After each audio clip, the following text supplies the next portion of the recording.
Good evening. Welcome to the fiscal year 2018 Town of Wakefield Budget Forum. My name is Gerard Lehman. I chair the Finance Committee for Wakefield. Tonight, with me to my left is Dan Sherman. He's the Vice Chair of the Finance Committee and also the Chairman of our Forecasting Subcommittee. We also have Town Administrator Stephen Mayo and Superintendent of Schools Dr. Kim Smith.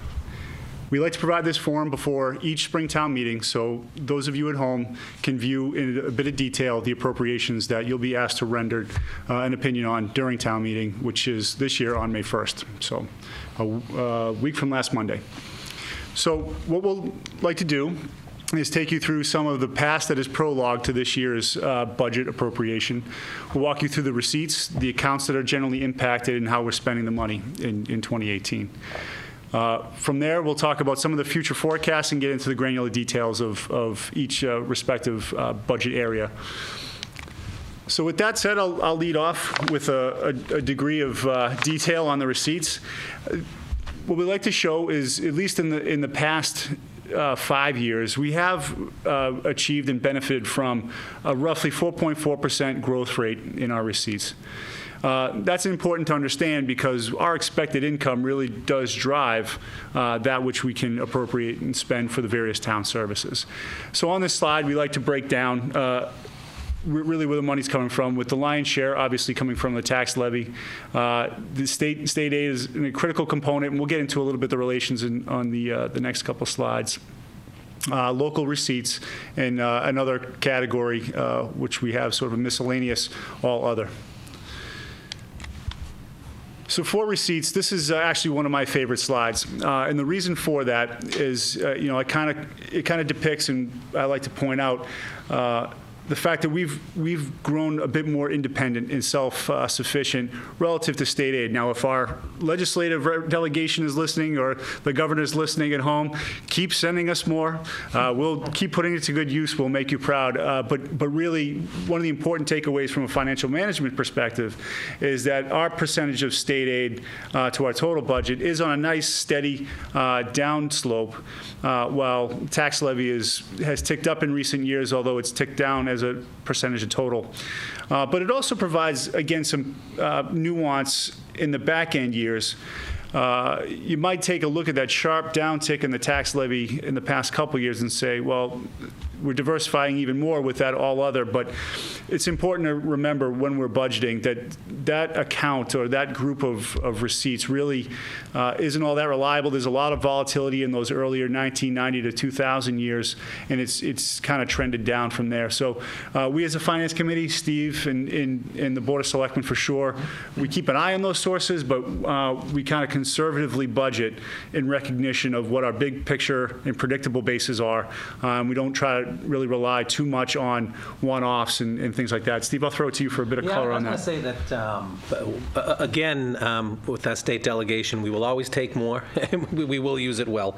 But over the last few years, we have grown more independent, as Gerard said. And think of it this way, is that if you hear that the state budget is in a little bit of trouble, and there's going to be let's say a horrible 10% cut in state aid, 10% of 10% of our budget is a lot more manageable than if state aid were 50% of our budget. So when you think about cities like, Lynn and Lawrence and have maybe they even have more of their budget than state aid, a cut in state aid is devastating to them. We can weather the storm, not that we want to our state delegation, but I think that independence has meant a lot to us over the last few years, and it's a kind of a two-edged sword. Thank you, Steve. So let's break into a little bit of detail on the receipts. We don't need to spend a ton of time on this particular slide. This is, again, local receipts, a zoom in there.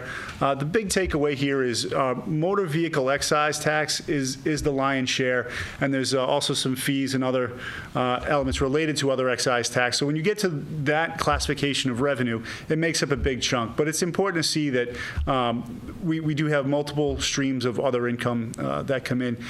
Dan's often fond of telling us at FinCom, it's important to realize that is a cyclical number. And if you want to speak any more on the behavior of excise tax or really what that's driven by. Yeah, indeed. If you look at the motor vehicle excise tax revenue, say in 2009 and 2010, you'll see a significant drop. Of course, that's related to the economic mess that we received in 2008, and people stopped buying vehicles, and you can see that our motor vehicle excise tax decreased substantially. The other thing it's in here that has helped us over the last few years, especially since 2008, is our hotels and meals tax income. That has really generated a substantial amount of revenue for the town, and has helped push us from the 2008 and 9 bottoms up to where we are today. Thanks. I think it's important to note on the meals tax, which the town meeting adopted. The Department of Revenue anticipated Wakefield will get about $135,000 a year at that time. The thing about Wakefield, we get a lot of great restaurants, and people like myself, and as been mentioned by the selectmen, like to go out and eat there. And we're getting, $260,000, $270,000 a year, almost double what the DOR. That's given us a big lift and been a big help. Mm-hmm. Yeah, and I'll throw my thanks to the boards of selectmen, current and prior, for working to making an atmosphere with your help, Steve, where we drive more revenue to the town because of attractive options in that restaurant category, things like that. So that's important. If you are patronizing our downtown or Greenwood-based businesses, the dollars you're spending, the taxes derived from those expenditures, are coming back to help in municipal finances. So thank you very much for that. State aid, this slide really does bring into even more stark relief the points that Steve was making and Dan was making about falls off in prior years. I would say things are pretty good. This slide certainly depicts an uptrend in the most recent years.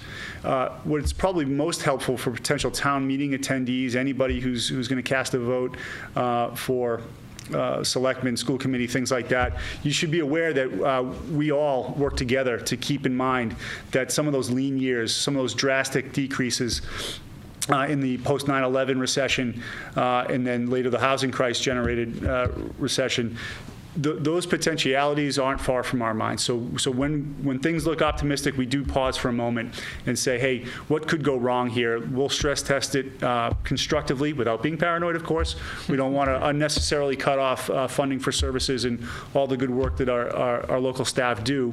But we do have to keep those undulations in mind, even in an era when we're moving discernibly in an upward direction. So, Dan, this is one of your best contribution, so I'll say enough there. Yeah, but one of the things I'll note is that it has been an upward trend. And for example, fiscal year 17 is going to be about 9.8 million, and then we're forecasting 2018 to be about 10 million. That still is less than what we were receiving back in 2001 and 2002, and that drop was due to the dot-com bust in the market, for those who remember. As well as the 9/11, but it was both of those economic difficulties that drove our aid down. And Steve, is it helpful maybe to just orient people to the differences between Chapter 90, Chapter 70 funding, some of the things that comprise that state aid, so they understand the policy behind it? State aid really is, when I think of state aid, I think of two big components. Number one is Chapter 70, which is aid for schools, and that is the bulk of what we get in state aid, and that's what Dr. Smith, the more people that she keeps in our school system, the more kids, and actually that number's been growing well the last few years. The other big item is called unrestricted state aid, and that's another line item from the governor's office.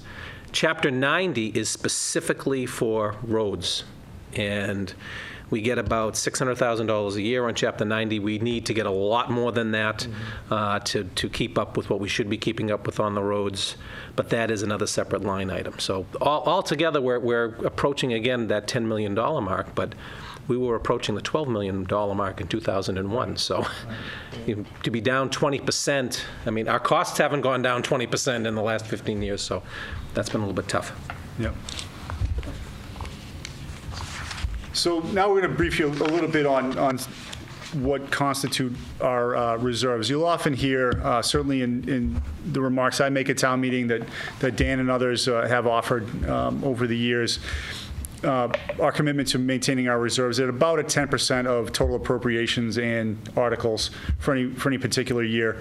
And this stabilization fund is one of them. So we'll take you through the detail. But I think it's a testament certainly to the people who came before me, Dan included, Steve, and other administrators and superintendents who've lived through some lean years in order to get back up to safe levels of reserves. So this stabilization fund in particular was at 3% of budget for the past couple of years. But look at that pink dotted trend line where we're trending back up to a balance of 5%. So that's an impressive number to get to. I don't know of too many communities who can boast that. I don't have the figures in front of me. But I think it goes a long way to providing us with the bond rating that we enjoy and that allows us to go out and aggressively pursue things like the Walton School project that's upcoming and things like the Galvin Middle School success story. So that's one element. Dan, I'll let you go through the specifics of what a stabilization fund versus the other reserves. But. Sure. Yeah, so our balance has accumulated up to $3 million, which is that pink dashed line, and we're continuing to push that up. This year's budget, we haven't pushed it up. But the stabilization fund, we spent quite a bit of money, as you can see in the down times there, where we're spending it on things like the head of the lake. We bought some playground, so we got some forests and so forth. We spent quite a bit of money, but it takes a 2/3 vote to spend that money. So the stabilization is intended to say, if you really have issues, you really have serious problems where you can get a 2/3 vote at town meeting, then you can go ahead and spend it. And to me, it's a tall threshold, and it needs to be a tall threshold. Right. But it is something that is available in dark times. Thanks, Steve. Anything on stabilization like that? Over the last few years, and you can see the line there, we've been kind of. We need to get back to adding to that account. It should be a good percentage of our budget. We've been doing some other things, doing some other programs, expanding, what have you, with maintaining that. And I think over the next few years, we're probably going to see, and we forecasted for it actually, starting to put some money back in to start increasing that back up again. But it is at a good, healthy level right now. Yeah, if we can maintain a 3% level, that's going to demand that we add some money to balance. Right. Right. Yeah. We should probably note that the school committee and the administration did establish yet another stabilization fund for one of the tougher operational challenges for our school department, which is managing unexpected special education needs. So, Dr. Smith, I don't know if now is an appropriate time to throw that to you, but we can go into that. So we now have a special education stabilization fund. We do not need to ask to tap into it this year, which is good news. But it is there. Those unexpected costs. That's really the biggest variable in a school department budget from year to year. So. Fantastic. So we continue to applaud you for the preemptive strike on those issues. That's fantastic. So what are free cash? So this is another important item. As an accountant, I probably love this one the most. This I view as net income. This is the dividend that we get from Steve, the department heads, doing the good work of budgeting responsibly, returning money to the budget when they can, and we build up sort of that, after it's all said and done fund, we get to contribute to this, although we do vote to put money in directly, but this is really the money that's left over after our appropriations are done for any particular year. So as we can see again, the trend line, we made a decision, a strategic decision as a combined group to spend down some of the free cash because we had reserved so much of it over the reclamation years, I'll call them, after the housing bust. There were some great projects to spend on, and we've covered that in prior years during this forum, explaining what we did. Steve can go into a bit of detail, but we have been able to increase some services. After spending them down, we're now ticking back up. So Steve, I'll throw it to you for that down ticking up. You know, we've spent a lot of time talking about what's an appropriate percentage of our budget to have in reserve when you look at free cash and stabilization. I think we've settled on our group here at 10%. Right. Mm-hmm. And I think when you add those two together, we're really right at 10%. And we used it to increase services in the police and fire. We used it to increase services in the school department. And that's actually led to more money coming in via Chapter 70, less money going out in charter schools.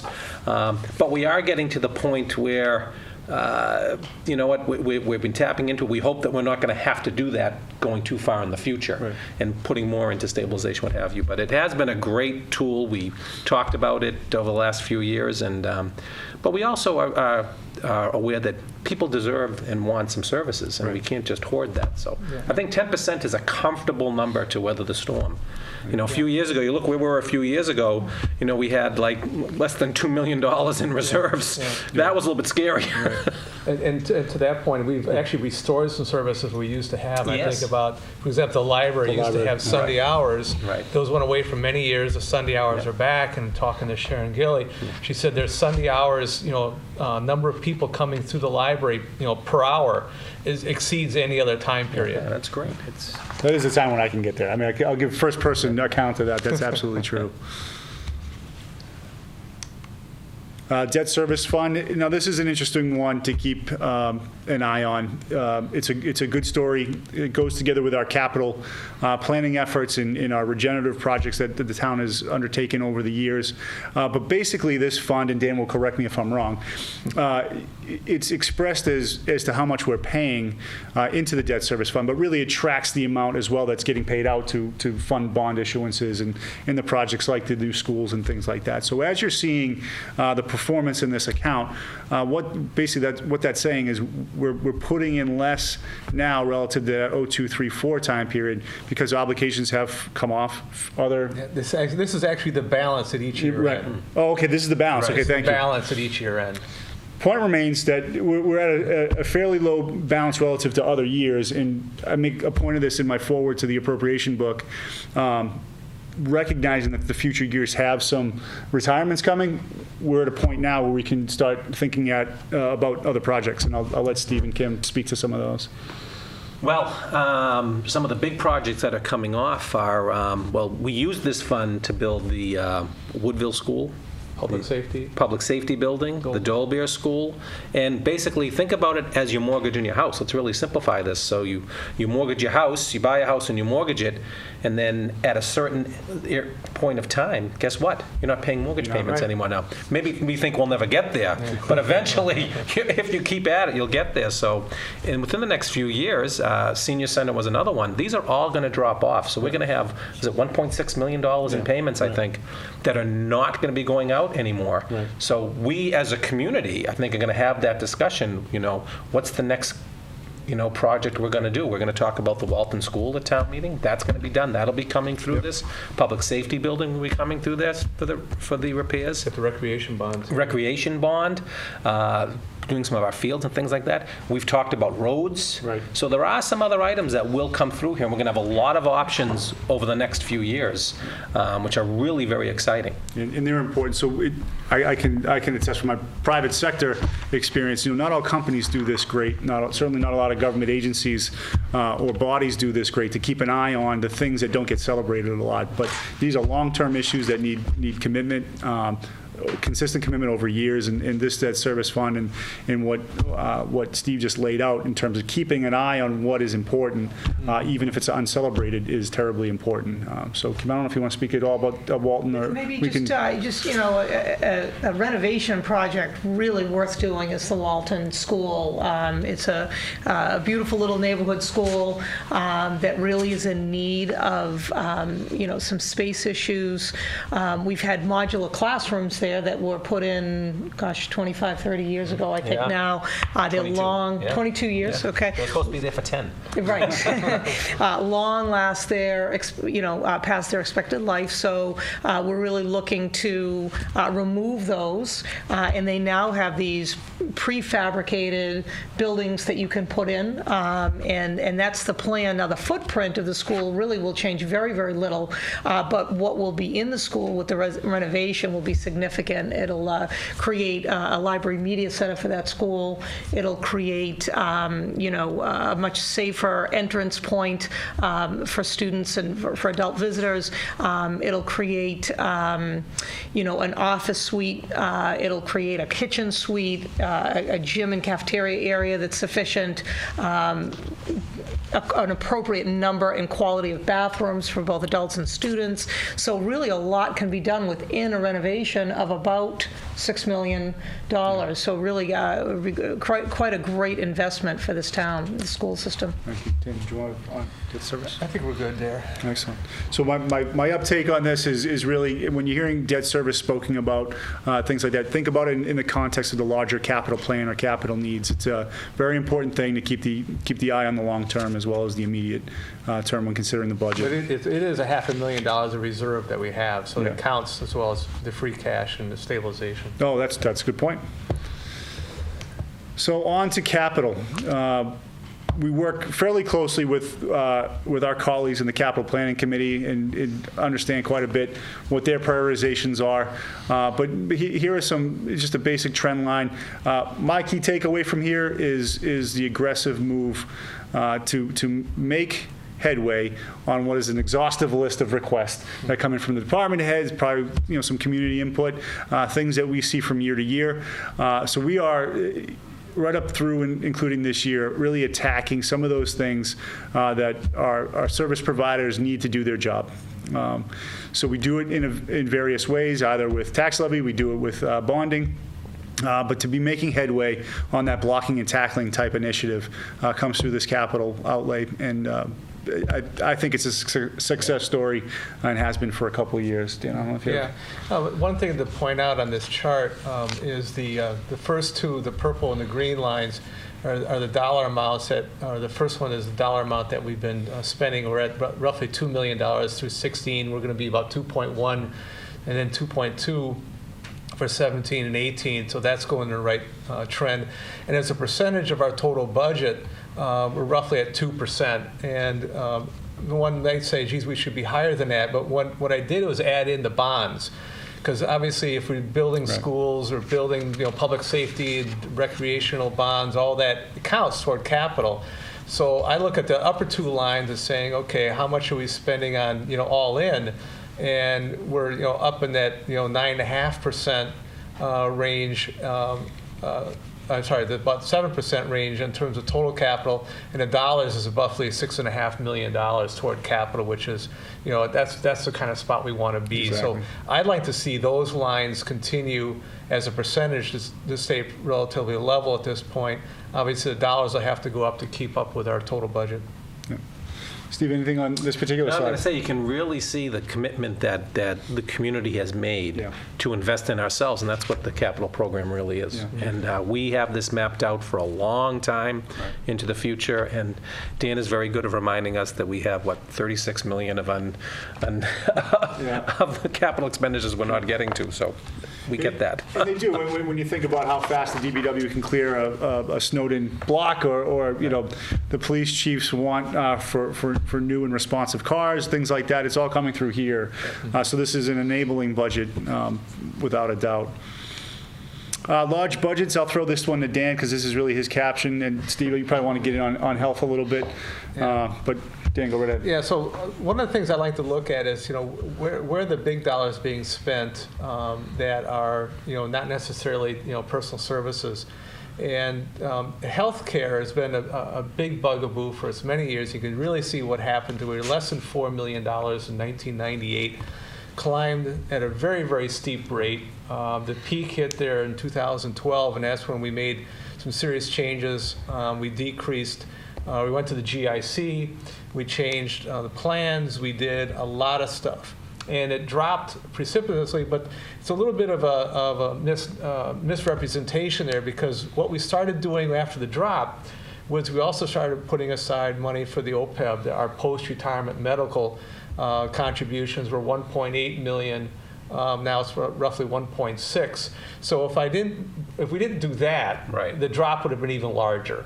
But now we're funding something that we need to fund. The rating agencies love it. One of the reasons we have a AAA rating is because now we have a trust fund with roughly $10 million in it toward post-retirement medical. So it's a real win for the town.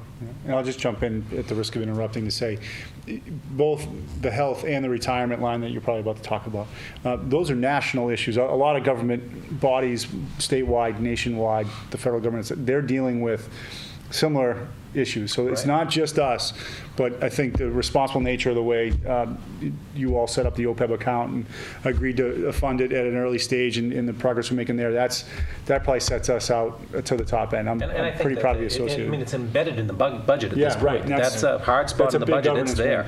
win. Yeah. Yeah. On retirement, we expect that to continue to go up about 4% a year, so that's pretty in line with what we expect the revenues to do, so that's not really going to hurt us.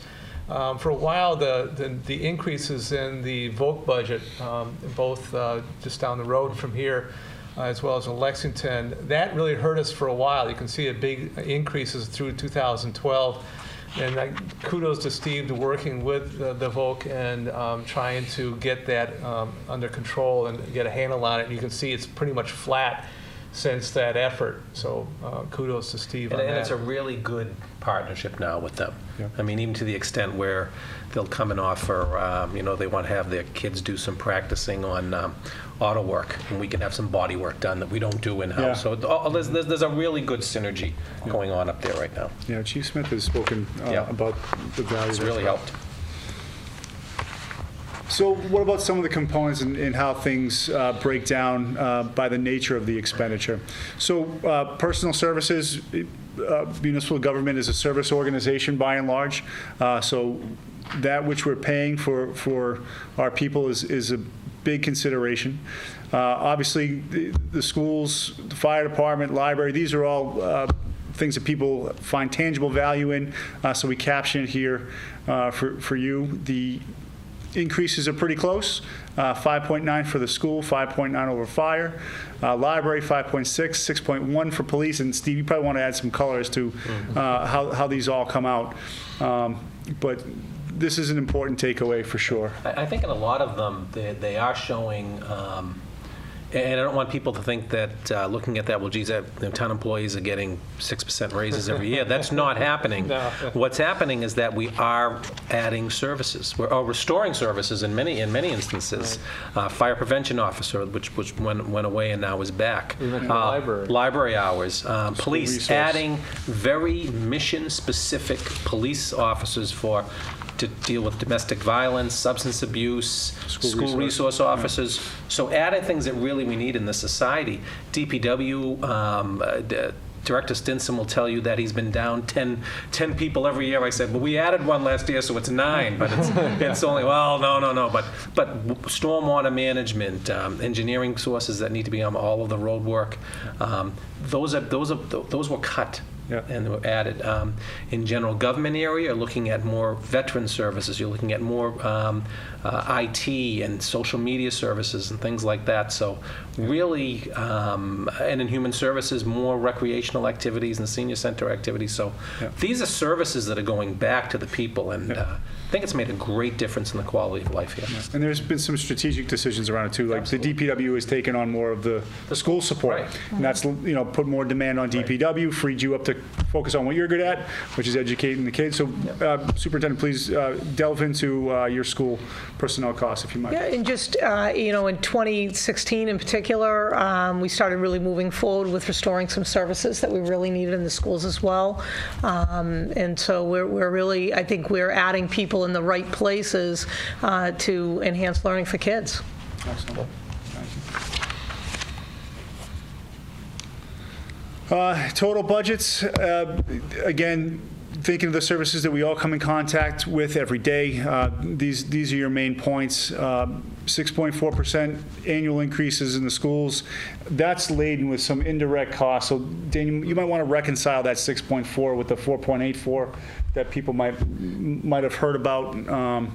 Right, this year. Because remember that fiscal year 17, because it's a range goes from 12 to 17. Yeah. So in 2016, people recall that we increased the school budget by 11.4%. So, and that was considered a catch-up at the time. And you can see by this graph, that's exactly what it did, is it got the schools up to the same kind of increases from 12 to 17, as you see in the fire, the library, and the police, and DPW, all around the 6% range. So if we hadn't done what we did in 2016, the schools would probably have been closer to 5.2 or something like that, rather than 6.4. So that's reflected in this number in terms of, their budget. Excellent. Steve, do you want to get into No, I any think of that's really been covered. I think it's, Excellent. more services. So the next few slides are for Steve to show off a great new transparency tool. I'll say no more than that, and I'm a big fan myself. What we've been working at is really, again, trying to become as transparent as possible. And where does your tax money go?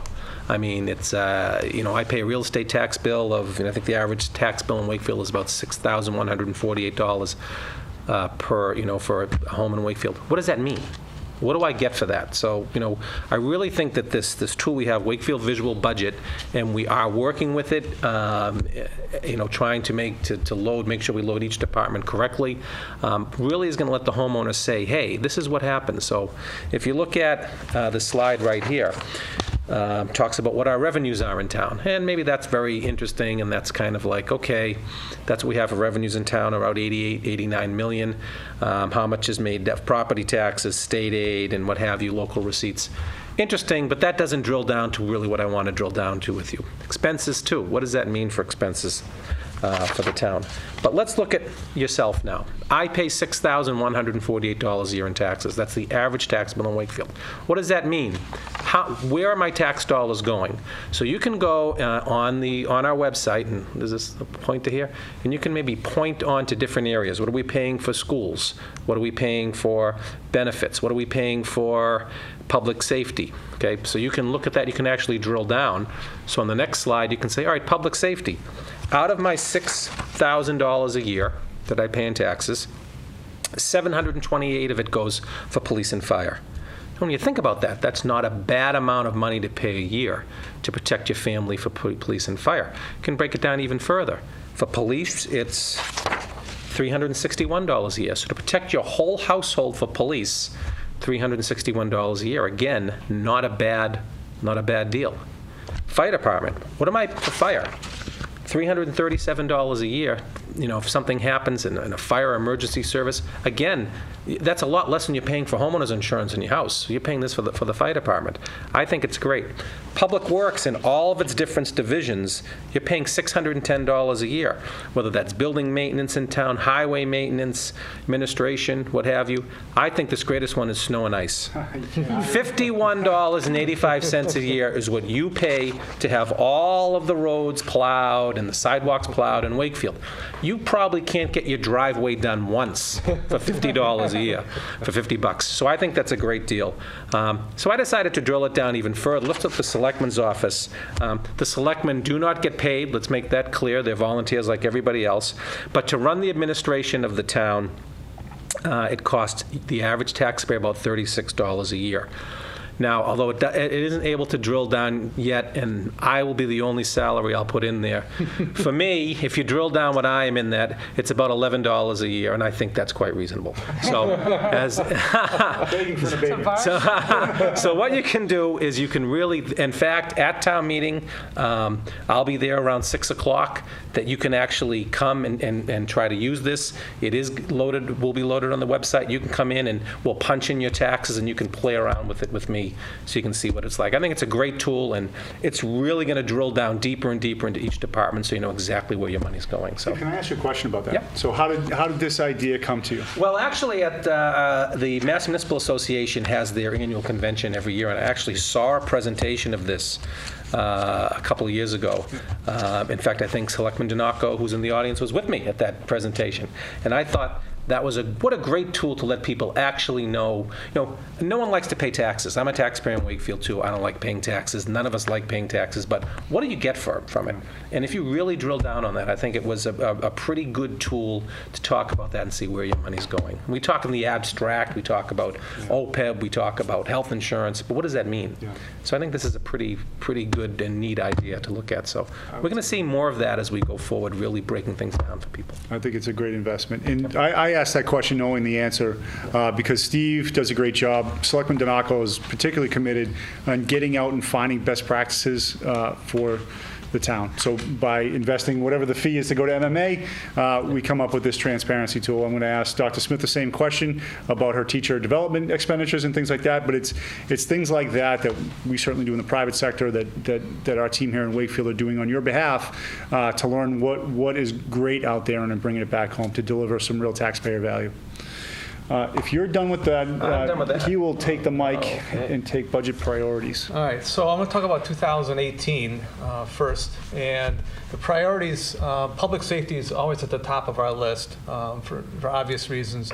And our infrastructure has moved up, I think, in terms of priority. Hopefully we'll see that across the United States as well. But certainly our economic well-being is hinged on a solid infrastructure. We just can't operate without it. Drainage has been an issue for a number of years. We've been working on that, continue to work on it. We still have quite a bit of money to be spent on the drainage. Business development, speaking to Mr. Donaco, we do focus on sort of Main Street, for example, and Albion Street, and trying to make sure that we stay attractive for businesses, helps us out. For example, meals and hotel taxes. Social programs, again, we're thinking about, the school resource officer, things like that, senior center, things that can help us out. Education, of course, is high on the list.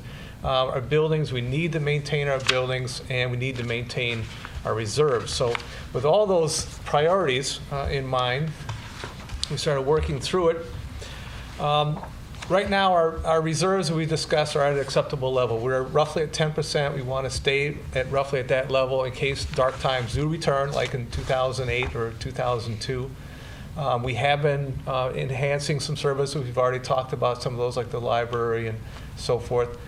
We do have over $35 million in requests for capital, of which we're going to spend a little over $2 million this year.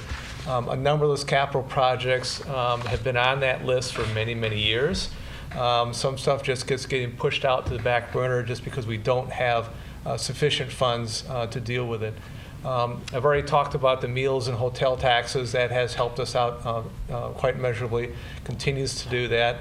This year, unlike fiscal year 17, fiscal year 18, we are going to have a $200,000 snow and ice overdraft. Is everybody? So far? So far. Well, we don't know what can happen. We don't have. Steve, don't say that. We're going to let it melt if it snows now. Yeah, absolutely, we're going to let it melt. So I think we're stuck at 200,000 roughly for snow and ice, which we'll have to deal with in fiscal year 18. It's the one item that we can spend money in 17, then we can pay for it in 18. We're allowed to do that under state law, the only one. The Walton School is coming up as a separate article to spend the $6 million on the Walton School to get it up to where it needs to be. And we also have some work to do on the public safety building. I think a lot of people are aware that there are some issues in the police department that's going to require some funding to take care of that. Dan, before you index forward, can I just make one plug for the fact that the Walton School Parent Council is having an open house on Thursday. Dr. Smith, I don't know if you have any details on that. Yeah, they are. So first of all, at 6 o'clock, the Permanent Building Committee and the principal of the Walton School will be meeting with any of the Walton neighbors to talk about, they've been really studying the parking around the Walton School because that's come up as a concern. They have some really great ideas, and I think they're really optimistic about being able to add a better parking scenario at the Walton. So that's at 6. And then beginning at 6:30, there'll be tours of the facility. Anyone is welcome. There'll be a tour that begins at 6:30, one that begins at 7, and one that begins at 7:30. And people can come out and just take a look at the inside of the building with some guidance of the principal, so they can see the current state of the building and kind of hear a little bit more about the renovations. So you're going to hear probably in great detail from the Permanent Building Committee and from Steve perhaps and yourself about what you all did on diligence to find out what needs to be fixed and why this is such an important. But this is a good chance for stakeholders to go see it firsthand. Absolutely. Yeah, good idea. All right. So moving on, what we have now for fiscal year 18 is one of the things I look at is our outstanding debt. How much do we owe? What's the size of our mortgage? Right now, we know, based on, the Dolbear, Woodville, so forth, that we have a $66 million liability out there that we're paying for through the debt service fund. We contribute to that debt service fund, and we make payments on those mortgages. And you can see that it's up to about $66 million. So we have that. We also have an unfunded liability retirement plan of roughly $63 million that we're paying down. That'll be done in 2035 as we pay off that unfunded liability. So our fingers are crossed that we can stick with that schedule. I mentioned the unfunded liability for the OPEB, the other post-employment benefits, of which the retiree medical is about 98% of it. And that liability is roughly at $79 million. So if you add up all these liabilities, we have $200 million that we still have to fund and take care of and pay for.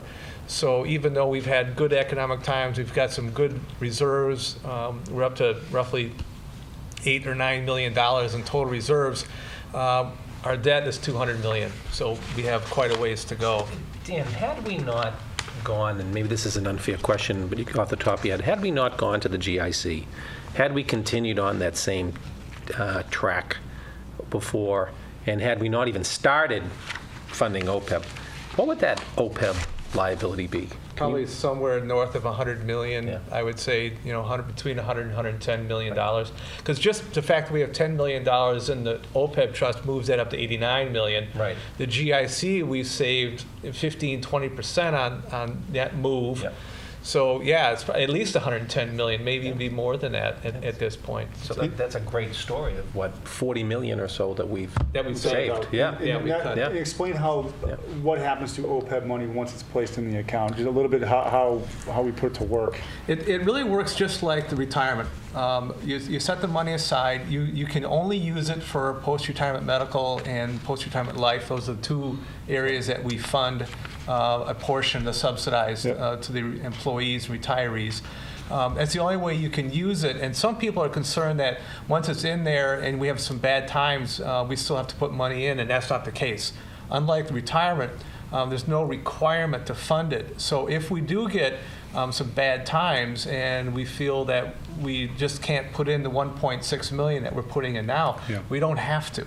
So it does act somewhat like another reserve as a cushion, but we can only spend it on post-retirement benefits other than pension. Very much subordinated reserve. But that money is gaining a return, though, right? It's being That's actively invested. It's not sitting in That's correct. the cooperative bank or the savings bank. No, we're investing it in the same way as we have the retirement fund with the state. The Pension and Reserves Investment Management Board use it in what they call the PRIT fund. And over the last 27 years, the average return on that fund is over 9%. So we've done extremely well on retirement, and so far we're doing well with the retiree medical. Excellent. And I think an important point is a lot of our communities that are similar to ours, they're not putting in the 1.6 million. It's They're putting amazing, in maybe 100, maybe 50,000, 100, Right. and then that $79 million liability is growing for future generations. And So there this is is a lot of great coverage move on it. we've Whether looked at together. Whether it's in the Herald, the Globe, national newspapers, or think tanks, trying to sound the alarm on retirement generally in post-employment benefits like this. So people are whistling past the graveyard a little bit. Happy to report that these folks especially have got on ahead of it. Yeah, I work with roughly 45 or 50 different communities, and very few are fully funding the obligation that like we are. And when I tell them, the way to go and what to do, they always ask me, how are you guys doing it? So then I'll have to explain, what we've done in Wakefield, that we're in such great position. We are the envy of most communities in the state. Okay, so one of the things that we have to look at, of course, is our revenues, because we can't spend more than what we take in. And so for fiscal year 18, we have expectations of what that revenue is going to look like. So for tax levy, we're going to add 2.346 million to where we are in fiscal year 17, our best guess. That includes a 2.5% increase on the base, plus $1 million of new growth. And that's we were at 750. The million is a little bit of a bump, but we're feeling pretty good about that. We're going to get an increase in state aid of roughly $683,000 based on the current thinking on Beacon Hill. and it'll be about $10 million. Our local receipts, I'm expecting to be about $7.5 million. We will use about $1.5 million in free cash that we have available. We'll pull that out to spend. We expect the light department to give us about $878,000. We will have available funds of roughly $217,000, and I always see that and I always wonder where is that coming from? So I'm going to turn that question over to Steve to explain where the $217,000 comes from. A lot of it is cemetery fees, some wetlands filing fees, things like that. It's a low dollar amount. It's not a big ticket item, but it's pretty much the same every year. What I noticed. It never really changes that much. Doesn't change. It'll be nice to see that go money on the cemetery trust fund that's already there, interest on that. So it's really things like that. So we also receive SBA money of roughly $927,000. This is for the Dolbear, Woodville. Right. Does not include the Galvin because the Galvin's set up a little bit differently. We are making receipts of receiving $2.4 million as a debt exclusion from the taxpayers to fund the Galvin, and so our total revenues are estimated at roughly $89.1 million. Expenses. So what we're going to spend the money. So general government, we're looking at $2.4 million. Public safety is at $10.7 million. Human resources at $800,000, public works at $5.8. The schools at $37.9, and I'm going to ask Dr. Smith to talk a little bit about the $37.9 million school budget. Sure. I think we really believe that this budget really advances the mission and strategy of the Wakefield Public Schools. In the last few years, I think, as everyone knows, the town of Wakefield has made a really profound commitment to the school department in an investment in early childhood education, curriculum renewal, and technology, instructional technology. So, and from those investments, we're really beginning to yield some very powerful outcomes.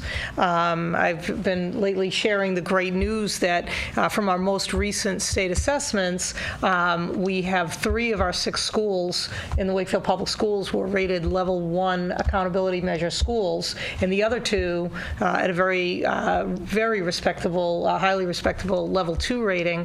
And when we compare among those comparable districts in Massachusetts, there was only one of our comp districts that actually has a higher percentage of level 1 schools. So really the results of this investment are really yielding great outcomes. And so to continue our trajectory this year, we're really making some investments in some key areas. Another significant investment in our technology plan, and this is really for that long-term sustainability for us to be able to take care of our student and teacher devices and their replacement within the school department budget, so we don't have to go to capital or other kind of funding in order to do that. So that really makes us self-sustainable.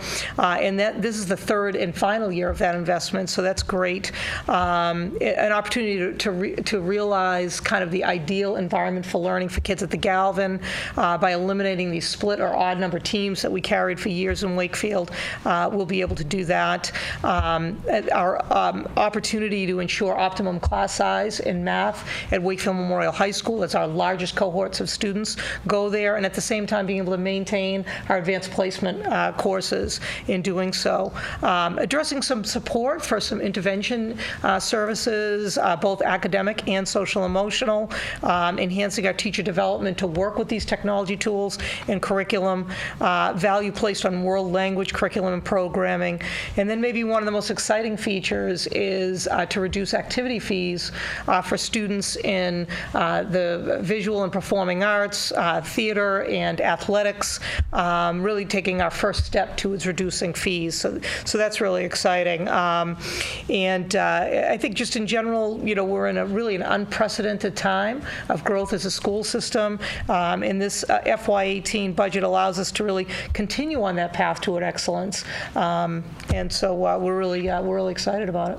One of the points I'll add on the superintendent's behalf as well is, we asked some very challenging questions about what's the taxpayer return on some of the initiatives. But if you go back and spend a few minutes reviewing past school committee meetings, the superintendent's visit to the Board of Selectmen, you'll see the surveys that the schools conduct to calibrate the needs and wants of we the people, how this strategy matches those wants, the wants and needs of the staff. So there's a lot that goes into, especially the school department budget, as well as all of the department budgets. But it's very accessible. I urge everyone to visit the WCAT YouTube page or whatnot. In the past few months, the superintendent's done a lot of work to really explain to the community where the strategic imperatives come from, not just herself sitting in an office at the high school, but really getting out and kind of calibrating the community. I don't know if I think that's a really great point. I mean, I think that this budget really has the voices of all of our stakeholders, our parents, our families, educators, and we did a lot with surveys and interactive live forums with people for months to really understand what we needed, and it's really driven by our mission. So. Thank you. Next up is library is 1.6, vocational schools are 1.2, unclassified is 1.7, and benefits at 16.3. And a note on the benefits, if you think about the benefits, it's obviously healthcare is the big one. Also retirement is in there, and if we divided that 16.3 million up, for example, the schools is about 55% of that 16 million. General government is roughly 5% and so forth. So, and public safety, of course, is a big piece of that. So if you think about each of those budgets up above, what you could do is reallocate that 16.3 to show the additional monies that goes into each of those. Is an interesting exercise. Articles. So we have a series of articles that are going to come before us. Capital, I mentioned, is up at 2.2. Debt service is at 5.3, which includes the automatic $1 million. So what you'll see at town meeting is actually 4.3. But the debt service, by a act of the State House, we put in $1 million in the debt service automatically without town vote. Picking up our trash is $1.8 million, which is pretty steady from the years past. Stormwater, we're putting $100,000 into that. Roads and sidewalks at $300,000. We have a special article on overtime fire. They had some real issues in the fire department and needed a lot of money for overtime, and we'll get into those details at town meeting. Radio transmitters, the police department relies on a transmitter system in the town, and it needs some help. So we're putting in fire. Yeah. We're putting in $200,000 into that. Overlay is roughly the same as it has been in the past at $600,000. And then we also have to, the state giveth and the state taketh away, and they're taking 1.6 million from us to get us a total of 12.3 in articles to be expended. Right. And so people know what the state is taking away. The bulk of that is the MBTA assessment, which is about 500,000 or 600,000 of it, and then charter schools is basically the rest. Right. So it's a state giveth and the state taketh away. So I'll make one point on this slide too, because especially with the radio transmitters and some of the stormwater issues as well, there are forces outside of, say, the police department's control, the town's control generally, like the NIPTs, stormwater, federal mandates, the fact that wireline communications are fading away as a technology of choice. So the town and the police do have to invest to keep pace with technological change. So some of this real blocking and tackling stuff, it has to be done, and it's really to keep pace with things beyond our control. Next up, for fiscal year 18, in total tax levy, mentioned this, is going up about 3.6%, 2.3 million. State aid is going up 683,000 or 7.3%. Current spending increases on salaries is 2.3. Retirement's 160,000. Healthcare is 348. 61,000 in capital. Medicare 26,000. Articles went up 600,000, and vocational schools went up 36. Offsetting some of that, we see a decrease in state and county assessments of $133,000. Workers' comp, this is one I'd love to see this one go down, $34,000. We're doing a better job on and making sure that people work safely. And streetlights is down $25,000. All budgets put together going up 3.365 or 4.5%. I don't know if anybody has any comments on those items, or if not, we'll move on. No, I think Everybody's good. We got about 5 minutes to go, so. All right, yeah, we need to Floor move is yours. along. we need to move along. All right, so on capital, a little bit, in years past, the chair, Sean, has been able to come and talk, but tonight he's unavailable, so I thought I'd run through quickly on the capital. Prior leases, we have for IT is roughly $460,000. And for fleet and facilities, easy for me to say, $255,000. And that's just prior leases that we have, typically a 3-year lease, and that's what's left. I think if people look at the IT leases, and oh my God, that's a lot of money. And it is a lot of money, but I think where we were a few years ago, when you saw that graph on when we really started to increase our capital investment in ourselves, we really went out and leased a lot of items under the IT because we were really, we needed to make a forklift upgrade across the town.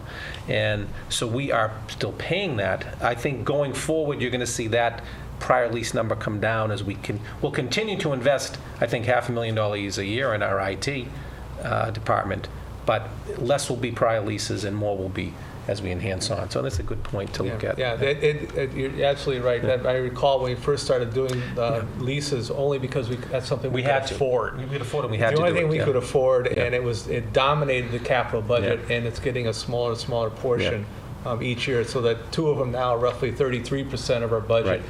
Be great to get it down to something less than 25%. And every year we try to do that. Yeah. So, So fleet, trucks, police cruisers and so forth, 317,000. Facilities at 661. This is basically taking care of our buildings. We have roads, 90,000.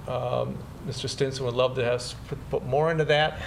Miscellaneous, 100,000, and IT straight up is 52,000 for a grand total of $2,156,300. We're also going to have articles on for water and sewer. They're spending some money on capital as well, and you can see the values. The breaking it down a little differently is that the equipment, vehicles, and so forth, rather than by department and throwing in the leases. I just recombined it in a different fashion to show you where some of that falls into: replacement of floors, windows, roofs, and so forth, the 71,000, painting, repair, 500,000, security, 76,000. This has been a relatively new item, but we are spending quite a bit of money on security, especially at the schools where they have so many doors that anybody could get into in the past. No longer the case today, but we do keep up on that. And you can see IT is $500,000. So looking at all in for fiscal year 18, we were at 86 million. We're going to be up to about 90 million, 586,000, an increase of 4.1 million or 4.7%. Our total revenue is going to be roughly at 89,134,000, and 1,452,000 is going to come from our checking account. That's the way I think of free cash, is our checking account. So we do have $1.5 million we can pull out of that for fiscal year 18. And I think it's important to note that was really planned for in the last few years. exactly. We knew Yeah. we were going to be in this ballpark. Yep. Exactly. Yeah, in prior year appropriation books, I made that point. We're in year one of a strategic plan, year two. This Right. is really year three.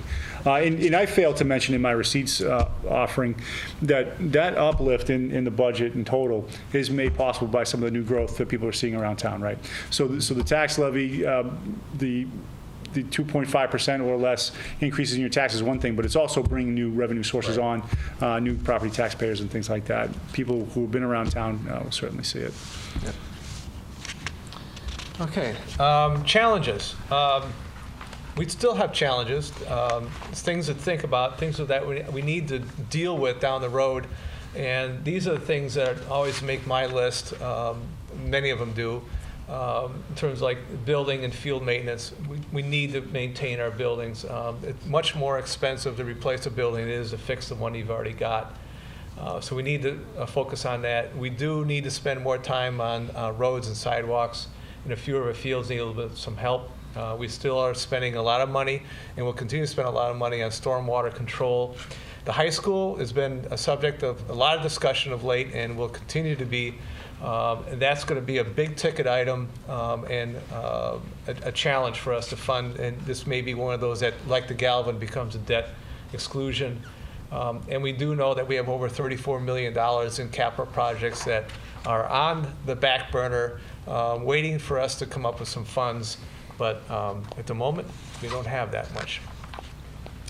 But besides challenges, we also have opportunities. And one of those big ones is coming up here in fiscal year 19 is the Eversource power line. And some people may not be aware of exactly what that is. Steve, why don't you describe a little bit for us the Eversource power line? There has been a real concern. This is a national concern. And sometimes we get these national indexes out there that hurt us. This is really going to help us. Is that there's a national concern that there is not enough power in this area. There isn't redundancy. There isn't enough power in this grid. So there has been a movement to increase power to this area. And what this will be is this will take power from a substation in Woburn and bring that through Woburn, Winchester, Stoneham, Wakefield, and bring additional power or redundant power to the existing National Grid substation in Wakefield off of Montrose Ave. So when that's all in, and because the wires and the cables and what have you, they're personal property, they get taxed. The upgrades to the power station on Montrose Ave get taxed. And this is National Grids or Eversource, whoever they're going by, their number is 1.5, 1.6 million. So that is a great boost to us, and that's the gift that keeps on giving. That'll be new growth, then it will keep on going. They don't have any children in the school system. They don't have anybody looking for services. So that's really a big help. It's going to be underground in encased concrete. There's been a lot of hearings. I know the DPW director, Rick Stinson, Town Council Mullen, and I have been to the siting board in Boston on numerous occasions with the hearings on that. And this is scheduled to begin, and hopefully we'll get a big bulk of it in 19 and then more in 20, and we'll continue on. So, but that's a big boost. But again, that's something that we knew was coming, and we kind of forecasted for going forward. Part of our equation. Exactly. And we did talk a little bit about the bonds that are coming off. I mentioned the Dolbear bond is coming off in 20. Is the last payment, and so that's $51,000. We got the Woodville coming off in 21, Senior Center in 21, Public Safety in 22, and if you add it all up, it's a savings of about $1.6 million of all those they're coming off between fiscal year 17 and 23. So that $1.6 million now becomes something that's available to us to help, perhaps, it may help us in the high school. Who knows exactly where it's going to get spent, but it is nice to see some of these payments coming off the books. And so now, this is my final slide, is on terms of the forecast. So one of the things I look at is, given everything that we know at this point, where do we expect things to move forward? And I have a model that I've set up, and I run different scenarios. I do what ifs, what's the best, my best guess, what if things go wrong, what's going to happen. So my best guess is the slide that's up here now in terms of expenditures. Expect that $86.5 million to increase to 115 by 2026. You can see what happens to income. In fiscal year 18, you see a negative $1,452,000. This is where we're pulling out free cash, which we have. But after that, starting in fiscal year 19 and going forward, my expectation is that we'll be adding to free cash. For example, for fiscal 19, it's 163,000, 219,000. And then as those bonds come off, then we see the 1.6 million coming up and showing up in 2021, 22, and so forth. So things do get better down the road.